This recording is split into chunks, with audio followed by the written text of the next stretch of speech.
Greetings, welcome to week 3, burning down the far hill. We are slowly creeping into this season. We're now 2 weeks in, and there's no separation, really. Everyone's within 2 games, whatever. So you know how we do. I'm going to recap what happened last week. I'm going to preview what's going to happen, and if I have any news and notes, I will blow those out at the end. So here we go. Davis Dynasty defeats Stunt Bitches Inc. by the score of 222 to 155. Michael Thomas leads the way for JJ with 43 points. No shock here. John Boy Special People defeats Fake News 174 to 147. Cam Newton leads the way for 43 points for Mr. Hauser. Good win there to get on the board. El Resistencia defeats that sinister guy from the internet 180 to 144. Mr. McCaffrey leads the way with 45 points for Garen. Good win to get on the board there. Steel Curtain beats Bad Dog 166 to 163. AJ Green 36 points for Roger. My dad is 0-2 by a combined total of 4 points. Ouch. The name change for Jim this past week was the Mick Detective beat Irish Cop 197 to 172. Mr. Cousins 59 points leads the way for Jim, and Bitchmaker Ride defeats brother-in-law Fat Bastard 161 to 136. Mr. Gordon leads the way for 34 points for Mark. Comes in 2-0 after the hiatus.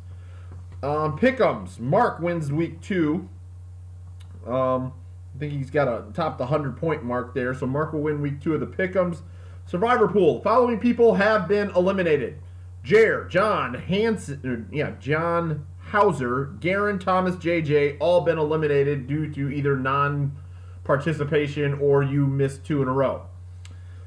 Chris and Roger are only 2 ones without a loss. Everybody else still alive, but also have 1 loss. So let's keep that Survivor Pool moving.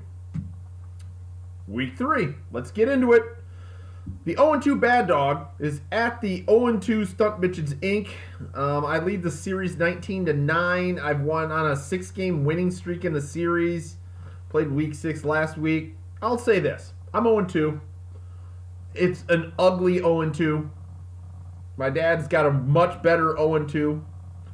If I fall to 0-3, pretty much we'll turn the key to the ignition on the what is it? Flea market? So if I go to 0-3, yeah, we will start entertaining trades. And that's not saying I'm going to make trades.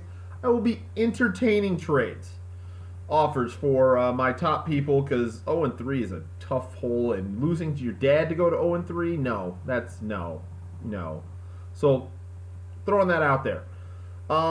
Jim's team, it's 1-1. I don't know what he'll change his team to in relation to the Fat Bastard who he's playing this week is 0-2. Jim leads the series 16-14. Last played week 13 last year. Jim's won 2 straight in the series. Yeah, so there's that. It'd be a shame for Chris to start 0-3. Would be a shame. Bitchmaker Redid is at the 2-0 and is at the 1-1 Irish Cop, tied 3-3 to the series 2010. Everything with Mark is back to 2010. Mark has won 2 in a row though, going all the way back there.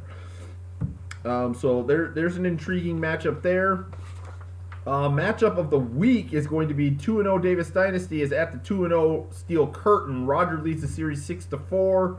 They played week 10 last year. They split the 2 meetings that they had last year, so these guys like to play things tight, so good matchup here. John Boy Special People 1-1 is at the 1-1 El Resistencia. I'll call this the Swarm Bees matchup. Bees. Tied 7-7. Garen won week 1 last year.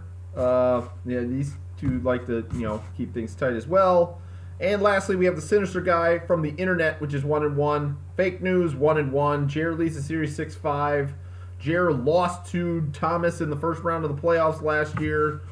Revenge factor, who knows? I don't know. But there's our matchups for week 3. News and notes. Really, the only thing I got, and I didn't mention this last week, was if you didn't know or see the post on our page, I'm slowly starting to construct a trophy for the champion that will travel, that will have the plates on it for all years past winners. Hauser's been clamoring for this for years. I've wanted to do it, and I know I don't want to just go out and spend $200 to have it do it. I'm gonna put my own English into it and make it myself. I've got the components to do it. I've just been looking for ideas on what to put on the top of the trophy. The only person who's replied was Jim, and he wants an eagle on top, whatever the hell that is.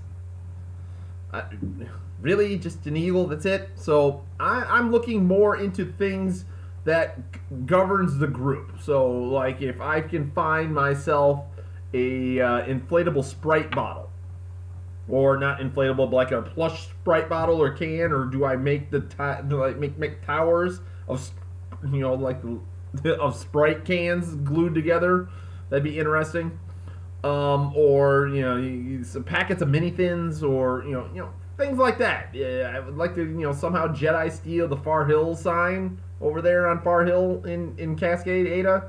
Jared, can you work on that? Just kind of lift the sign, lift it, just use it for our own purposes. So yeah, just things. What do we want on the trophy? I have my own kind of things. I'd like to get something where remember the Chokers hat that Chris gave everybody? I still have mine with the Joe Horn 500, 5 points and everything, because I've not satisfied the terms of me burning that hat. But that's a relic of Far Hill fantasy football lore. So things like that. So I need ideas on what to put on top of it. It's going to have 2 tiers, so kind of square base, 1 tier, 2 tiers, and then top. What do we want on top? And I don't need it overly tall, and I don't need this thing weighing like 35 pounds that no one can carry it in the right mind. But I want it to be sturdy. So I'm working on that. Is it going to get awarded this year? I don't know when I'm going to get done because of other things I've got going on, disc golf courses and blah, blah, blah. But I'm working on it. I need ideas for what to put on the top. Please give me ideas. So other than that, that's really all I got. So yeah, I'll see you guys next week. Yeah, peace.